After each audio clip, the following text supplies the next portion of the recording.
Hello everyone, welcome back to Insta Classes. आज हमारे studio में है संजय कुमावत। इनका अभी रिसेंटली जो एसएससी जेईएन मेंस का एग्ज़ाम आया है उसके अंदर इनको सीपीडब्ल्यू डिपार्टमेंट मिला है और ये बच्चा मेरे पास में एसएससी मेंस की कोचिंग के लिए आया था।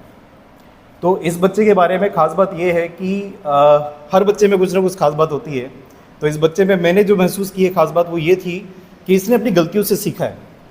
हर बार ये टेस्ट देता था तो टेस्ट के अंदर अगर नंबर कम आते थे तो ये मेरे से आकर के पूछता था कि सर किस तरीके से इम्प्रूवमेंट किया जा सकता है, क्या मैं ऐसा करूं कि मेरे मार्क्स इंप्रूव हो जाए। तो देखो, एकदम से तो मार्क्स इंप्रूव होते नहीं है कि आपको 100 से 200 यदि लाना है तो स्टेप बाय स्टेप ही जाना होता है।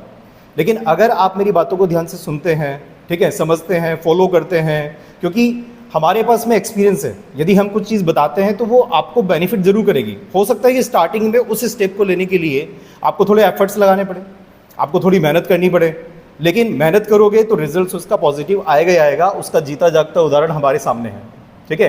तो मैं कहूँगा कि संजय कुमावत आज आप लोगों को बताए कि किस तरीके से इसकी जर्नी रही और किस तरीके से इसने सीपीडब्ल्यू डिपार्टमेंट क्रैक किया है। तो संजय कुमावत सर, सबसे पहले तो बहुत बहुत धन्यवाद, आपने मुझे यहाँ आमंत्रित किया इस टॉपर्स टॉक के लिए, उसके लिए बहुत बहुत धन्यवाद। जैसा कि सर ने बताया, मेरा नाम संजय कुमावत है और मैं अभी CPWD में सिलेक्ट हुआ हूँ। मैं JCRC UDML college of engineering से पास आउट हूँ 2018 से, और 2018 के बाद से मैं आज 5 साल हो गई है, मैं उस 2018 से ही तैयारी में लगा हुआ हूँ और अभी तक मैं सिलेक्ट नहीं हो पाया था, लेकिन अभी 2023 वाली SSC में मैं सिलेक्ट हुआ। तो उसी के रिगार्डिंग मैं आपसे भी से टॉक करना चाहूँगा। 2018 में मैंने कोचिंग की थी प्री की, तो वो मैंने कहीं और से की थी। तो उससे 2018 के अंदर मैंने पेपर दिया। उस टाइम पे मेरे मार्क्स अच्छे आए थे, लगभग 117 के आसपास में आए थे। लेकिन हुआ क्या कि उसके बाद मुझे लगा कि हो जाएगा सिलेक्शन, लेकिन किसी कारण उस टाइम पे कट ऑफ बहुत हाई चला गया। अच्छा। तो मैंने मेंस की भी चालू कर दी थी, लेकिन मेरा सिलेक्शन उस टाइम नहीं हुआ। तो उससे मैं काफ़ी टूट गया कि अब टेक्निकल में मतलब मुझे फ्यूचर नहीं लगा। तो अक्सर लोग जो गलतियां करते हैं टेक्निकल डिपार्टमेंट के ख़ास तौर से, वो मैं आपको ज़रूर बताऊंगा। जो मैंने गलतियां की है 5 साल के अंदर, वो मैं आपको सभी को शेयर करूंगा। मैंने 2018 के अंदर पूरे टेक्निकल की कोचिंग की। उसके बाद में 2019 में भी मैंने टेक्निकल की कोचिंग की, लेकिन उसमें मेरे को रिज़ल्ट कुछ मिला नहीं। उसके बाद आपको पता है कि कोविड आ गया। कोविड के अंदर टेक्निकल की पोस्ट आई ही नहीं। उसके बाद में काफ़ी लोग मेरे साथ वाले थे कि जो नॉन टेक की तैयारी करते थे, तो उन्होंने मतलब राय दी मुझे कि नॉन टेक में ही फ्यूचर है, टेक्निकल में कुछ होना जाना तो है नहीं, तो नॉन टेक में ट्राई करो। तो उसके बाद में थोड़ा सा उस टाइम से थोड़ा सा डाइवर्ट होना चालू हुआ। और अक्सर लोग होते हैं टेक्निकल डिपार्टमेंट के, तो मैक्सिमम जो डाइवर्ट हो जाते हैं वो नॉन टेक में जाकर देखो, अक्सर ये होता है कि जब इंसान के हाथ कुछ नहीं लगता ना, तो वो बोलता है कि किसी भी तरीके से मुझे कुछ मिल जाए जी, तो चाहे उसके लिए कुछ भी करना पड़े। सर। तो आपने की, उसमें कोई गलत भी नहीं है, लेकिन होता क्या है कि कंपटीशन हर जगह है जी, और वहाँ पर भी कंपटीशन है, यहाँ पर भी कंपटीशन है। तो आपको स्किल्स बढ़ानी पड़ेगी। अगर स्किल्स बढ़ा देते हो तो आपका सिलेक्शन पक्का है। लेकिन वो लेवल ऑफ कॉन्फिडेंस आने में थोड़ा सा समय लग जाता है। तो हमें कई बार इन चीज़ों को सोचना चाहिए कि हमने शुरुआत कैसे की थी और हम कितनी दूर तक आ चुके हैं। अब इतनी जर्नी तो हमने तय कर ली है, अब हम रास्ता भटक करके या रास्ता चेंज करके किसी दूसरे रास्ते पे जाए तो हमें ज़ीरो से शुरुआत करनी पड़ेगी। तो बेटर ये है कि हम इसी के अंदर अपनी कमियों को दूर करके आगे बढ़ जाए। जी सर। और सर, वही गलती जो मैंने की, जो सर ने अभी बताई है, जो मतलब एक ही रास्ते पे चलेंगे तब तो आप सक्सेसफुल हो जाएंगे, लेकिन मेरी तरह अगर आप भटकेंगे तो आप मतलब इसी तरह जैसे मैंने अपनी ज़िंदगी के 5 साल ख़राब किए हैं, वैसे आप में से भी कई लोग कर रहे होंगे अभी भी। तो मैं जैसा कि आपको बताऊं, रेलवे की वैकेंसी आई थी 2019 में, नॉन टेक की भी आई थी, ALP की बम्पर भर्ती आती है रेलवे के अंदर। तो मेरे को किसी ने बोला कि आप लोग ALP की तैयारी करो, आप लोग ग्रुप डी की तैयारी करो, मतलब कई ने मुझे ये भी राय दी ग्रुप डी की तैयारी करो।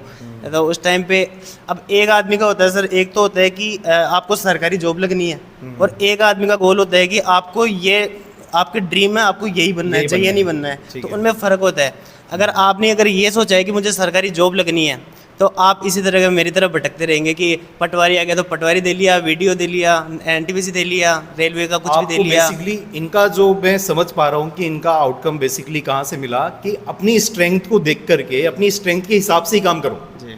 ये नहीं कि दोस्त बोल रहा है कि पटवारी कर लेते, पटवारी का एग्जाम आ गया, ठीक है, या फिर नॉन टेक के अंदर कहीं और निकल गए। आपकी स्ट्रेंथ, आपकी सिविल स्ट्रेंथ है। देखो सबसे पहली ये चीज़ कि अगर आपने सिविल लिया ना, उसी समय से आपको सिविल से प्यार करना स्टार्ट कर देना चाहिए था।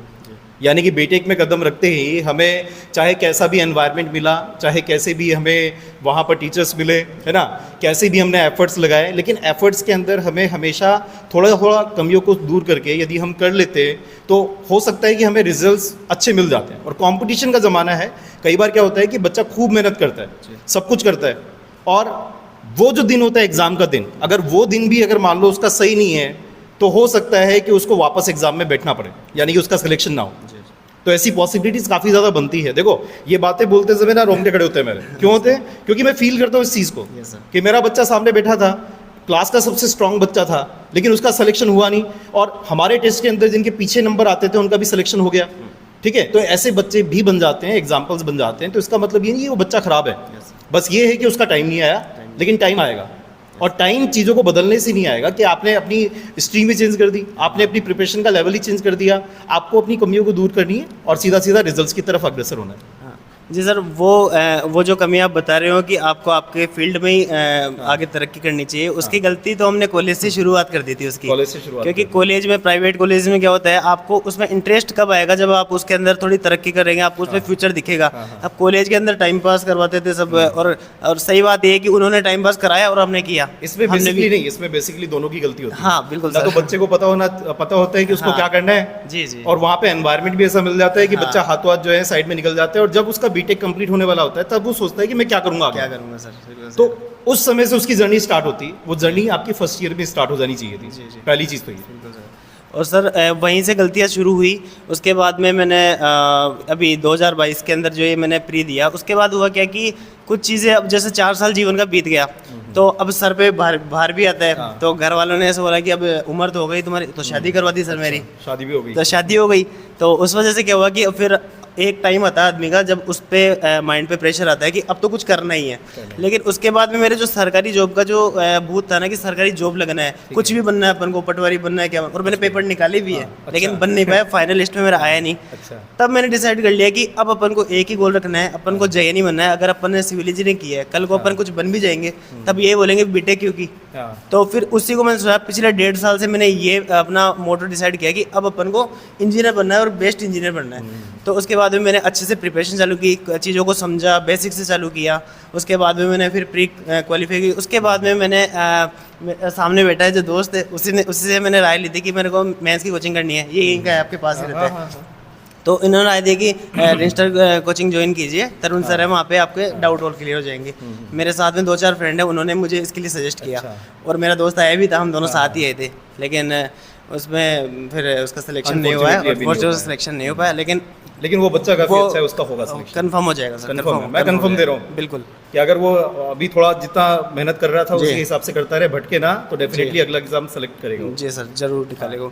तो उसके बाद में फिर अभी और इसके अंदर सर कुछ किस्मत की बात करना चाहूँगा मैं। इसके अंदर अपन ने सिर्फ तैयारी में लग रहे थे, कुछ चीज़ें किस्मत भी फैक्टर होती है। वो कब होती है वो मैं आपको बताता हूँ एग्जाम्पल कि एक ग्रुप डी का पेपर हुआ था। अभी मेरे को बताया ना आपको कि सरकारी नौकरी लगनी है, बस एक टाइम हो गया कि सरकारी नौकरी लगनी है। तो ग्रुप डी का पेपर मैंने दे के आया ऐसे ही। अब अपने इंजीनियर सेक्टर से थोड़ा मैथ अच्छी होती है, ठीक है। तो मैंने यहाँ से अपने बैच में से 4 बच्चों ने यहाँ ग्रुप डी निकाला था। अच्छा, यहाँ पे उस समय? हाँ उस समय, अब मेंस की प्रिपरेशन के दौरान, वो उसी दौरान। तो मैं डिस्टर्ब कैसा हुआ मैं आपको बताऊँ। आपने यहाँ पे कोचिंग चालू की थी फर्स्ट वीक ऑफ दिसंबर, ठीक है। 20 दिन मैंने बहुत अच्छे से यहाँ पे आपने जैसे पढ़ाया वैसे चला। नंबर आपको पता है इंक्रीजिंग में आपके हमेशा इंक्रीज हो रहे थे। फिर आपने देखा होगा मेरे 1 महीना पूरा डाउन आया।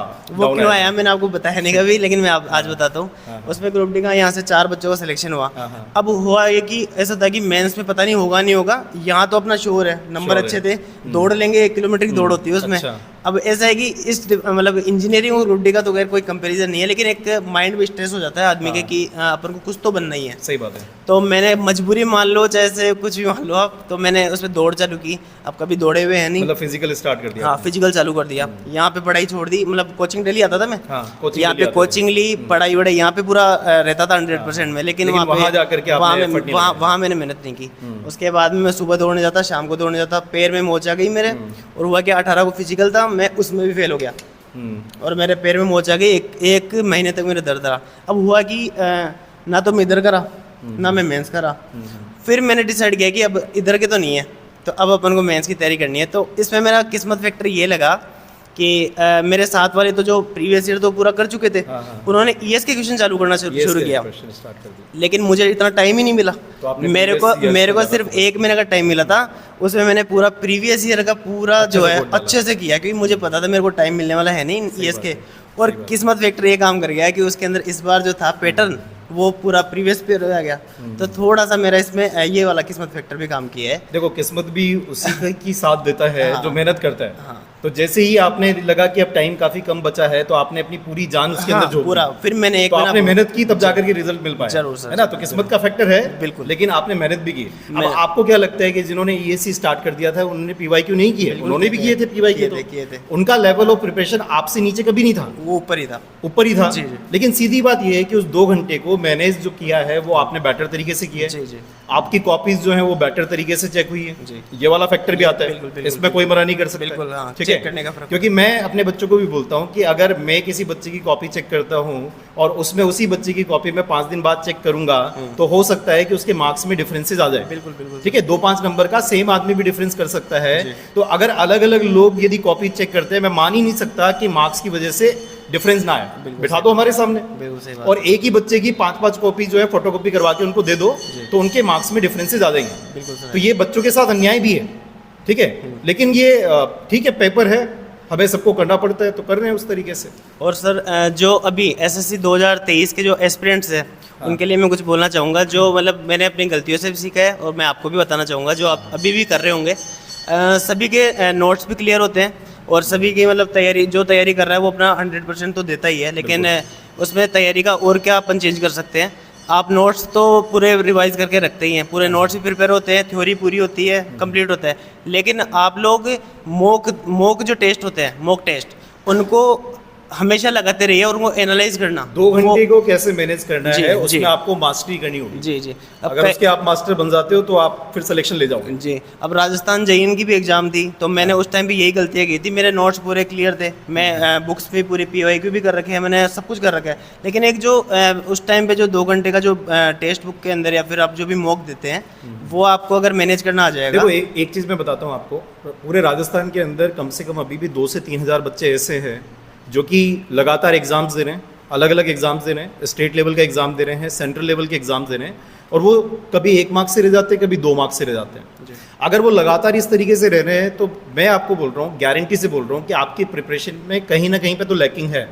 और वो लैकिंग कहाँ पर है कि हम डायरेक्टली, जैसे मान लो एसएससी प्री का एग्ज़ाम है, तो हम ऑब्जेक्टिव मोड में स्टार्ट कर देते हैं अपनी प्रिपरेशन। भाई ऑब्जेक्टिव मोड होता क्या है?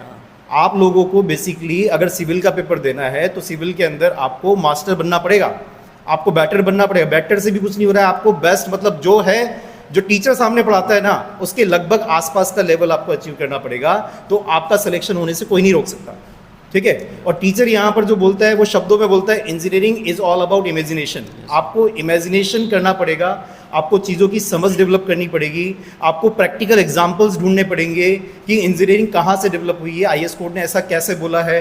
अगर इन सब चीज़ों के अंदर आप मास्टर बन जाते हो ना, और डे टू डे लाइफ के अंदर अगर आप प्रैक्टिकली चीज़ों को सीखते हुए चले जाते हो, तो आपको चीज़ें कम रटनी पड़ेगी। और चीज़ें जब कम रटनी पड़ेगी, आप डेरिवेशंस करके जाते हो, सारे डेरिवेशंस करके जाओ। मेंस के अंदर भी, मेंस के अंदर अगर आप जाते हो ना बिना डेरिवेशंस के यदि जा रहे हो, तो आप अपने पैरों पे कुल्हाड़ी मार रहे हो, क्योंकि हमें नहीं पता पेपर का लेवल क्या आएगा, हमें नहीं पता कि वो पीवाईक्यू उठा के देंगे तो वो एसएससी की उठा के देंगे, या हो सकता है वो गेट के उठा करके दे दें।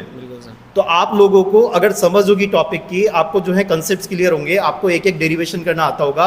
अभी डीएलबी का पेपर आया था, वो कहाँ से आया? वो आपके जो डेरिवेशंस होते हैं, जो फॉर्मूला जो डिराइव किया जाता है, उन्हीं के बीच में से लाइन उठा करके आई है। वो हो सकता है नोट्स के अंदर डायरेक्टली ना लिखी हो, लेकिन अगर आपको कंसेप्ट समझ में आते हैं तो आप उनका जवाब दे पाओगे। तो ये आजकल एग्जाम के अंदर पैटर्न चल चुका है। और क्लास के अंदर भी मैं डिफरेंसेस बता देता हूँ कि जैसे अगर 50 बच्चे क्लास के अंदर बैठे हैं, तो 50 में से 10 बच्चे ऐसे हैं जिनको डेरिवेशंस भी समझ में आ रहे हैं, जिनको अंदर से कंसेप्ट भी सारे समझ में आ रहे हैं, और जो 40 बच्चे जिनको समझ में नहीं आ रहे हैं या फिर वो समझने की कोशिश नहीं कर रहे हैं, तो डेफिनेटली वो 40 बच्चे उन 10 बच्चों से पीछे रहेंगे। तो पहले उन 10 बच्चों का नंबर आएगा, फिर बाद में जाकर के 40 बच्चों का नंबर आना शुरू होगा। और उनका नंबर तभी आएगा जब वो हैबिट शुरू कर देंगे, अपनी सीखने की हैबिट शुरू कर देंगे, ना कि सिर्फ क्वेश्चंस के पीछे भागे। देखो मूवीज़ में देखते हैं हम, हमें बहुत अच्छा लगता है कि भाई सक्सेस के पीछे मत भागो, आप जो है अपने अपने ऊपर आप फोकस करो, अपने ऊपर काम करो, सक्सेस अपने आप आएगी। तो वहाँ सुनने में बड़ा मजा आता है, खूब तालियां बजाते हैं। लेकिन जैसे ही अपनी लाइफ में इम्प्लीमेंटेशन की बात आती है हम रुक जाते हैं। तो क्यों रुक जाते हैं? आपको देखो, कोई आपको इंस्टीट्यूट सिलेक्शन नहीं दे सकता। आपको जो सिलेक्शन देता है वो आप खुद हो, और दूसरा आपको जो पढ़ा रहा है वो टीचर है। अगर आपका टीचर और आप, यदि आप पूरे 100% यदि उस काम के पीछे लग जाओ ना, मैं गारंटी दे रहा हूँ सिलेक्शन नहीं होगा, ऐसा हो ही नहीं सकता। हमारे लगभग 100% बच्चे हमारे सेलेक्ट होते हैं। इसका कारण ये है कि हमारे ऑफलाइन बैच के अंदर जब भी बच्चा यहाँ पर आता है तो पूरी जिम्मेदारी हम लोग लेते हैं। जब तक सिलेक्शन होगा नहीं तब तक हम उसको छोड़ेंगे भी नहीं। तो इसी के कारण बच्चों का सिलेक्शन यहाँ से 100% होता है। वो हमेशा कॉन्फिडेंट भी रहता है और चीज़ों को सीखते हुए चलता है। जी सर। और सर मैं तो ये बोलना चाहूँगा कि मॉक, अगर आप 2 घंटे का मॉक देते हैं तो उसको कम से कम आप 3 से 4 घंटे उसको एनालाइज करके उसके नीचे जो डिस्क्रिप्शन आते हैं, कुछ भी नई चीज़ अगर आपको ऐड ऑन करने को मिलती है तो अपने नोट्स को अपडेट करते रहिए। उसके अंदर नीचे जो भी डिस्क्रिप्शन में उसका पूरा डिस्क्रिप्टिव आता है उसको आप अपडेट करते रहेंगे तो आपके नोट्स भी प्रिपेयर होते रहेंगे। सीधे शब्दों में इनका कहने का मतलब है गलतियों से सीखना पड़ेगा। जी सर। अगर आपने टेस्ट दिया और आपके टेस्ट के अंदर मान लो 300 में से 100 नंबर आए पहले टेस्ट के अंदर, और आपके लगातार यदि 100 मार्क्स ही चल रहे हैं, 100 से 90 हो रहे हैं, 100 से प्लस नहीं हो रहे हैं, तो इसका मतलब आप गलतियों से सीख नहीं रहे हो। तो टेस्ट देना is not important, after that उस टेस्ट का एनालिसिस करना इज वेरी वेरी इंपॉर्टेंट। ठीक है, अगर आप ये काम करते हो, रेगुलरली करते हो, टीचर की बात सुनते हो, इंप्रूवमेंट के चांसेस तलाशते हो, तो आप में इंप्रूवमेंट भी होता है और फिर आप में कॉन्फिडेंस भी बढ़ता है और डेफिनेटली फिर आपको सक्सेस मिल जाती है। बिल्कुल सर। Anything else? और सर जब मैं यहाँ पे आया था स्टार्टिंग के अंदर, आपको अगर याद हो तो मैंने आपको दूसरे दिन मैसेज किया था कि सर अगर आप मुझे अगर 5 साल पहले मिल जाते ना तो मैं अपने जीवन का 5 साल खराब नहीं करता। अगर आपको याद हो तो। हाँ, मेरे पास भी पड़ा है वो। मैंने इनको दूसरे दिन ही मैसेज, इनका पढ़ाने का लेवल ही ऐसा है, इनको आप कभी पढ़ाते अगर आपको ऑनलाइन भी देखो आप, तो आपको इनको पढ़ाने को मतलब ये सिविल के तो महामहिम है। अगर आपको देखेंगे तो आप इनको तो आपको वो चीज़ पता है, जब मैंने बिल्कुल अपना बैच का लास्ट चल रहा था तब मैंने एक लाइन बोली थी कि जिन बच्चों को मेरी बातें समझ में आ गई, जो या समझ में आ रही है, उनको एटलीस्ट चीज़ें समझ में आ जाए, है ना, चाहे एफर्ट्स लगाने पड़े, चीज़ें यदि समझ में आ रही है तो आपका आज नहीं हुआ तो कल सिलेक्शन हो करके ही रहेगा। सही बात है। इस बात की चिंता ही मत करो, सिलेक्शन नहीं होगा। और दूसरी चीज़ अगर नहीं आ रही है तो पहले तो आपको समझना पड़ेगा। बिल्कुल सही बात है। ठीक है, और लेवल घटा करके कभी भी प्रिपरेशन नहीं की जाती, क्योंकि जो लेवल बढ़ा करके या लेवल पर जो प्रिपरेशन कर रहे हैं तो उनके ज़्यादा चांसेस होंगे, और जिस भी बच्चे का उस कैटेगरी में दिन सही होगा तो वो सिलेक्शन ले जाएगा। सही बात है सर। बिल्कुल। और कुछ और तो सर के बारे में तो ऐसा है कि सभी बच्चे लोग जानते ही हैं, सभी स्टूडेंट्स को पता है कि इनका पढ़ाने का लेवल क्या है। ऐसी मतलब ऐसी फैकल्टी तो मतलब दिल्ली के अंदर भी नहीं मिलती। मैं दिल्ली जाने की सोचा भी था सर, लेकिन दिल्ली के अंदर नहीं जा पाया। लेकिन मेरे को अब आज बिल्कुल भी ऐसा नहीं है कि मैं दिल्ली नहीं जा पाया। यहाँ पे मुझे ऐसी ऐसी चीज़ें सीखने को मिली है जो मैंने पिछले 4-5 सालों में कभी नहीं सीखी। ऐसी ऐसी चीज़ें भी देखी है जो मेरे को लगा ये भी सिविल में होता है। मेरे को ऐसे भी कई चीज़ें तो पहली बार पता लगी। ये जो बच्चा आया था ना, ये बिल्कुल शॉर्ट टर्म कोर्स के अंदर आया था। ठीक है, फुल कोर्स तो इसने ज्वाइन भी नहीं किया था। ये आया था एसएससी मेंस के लिए से।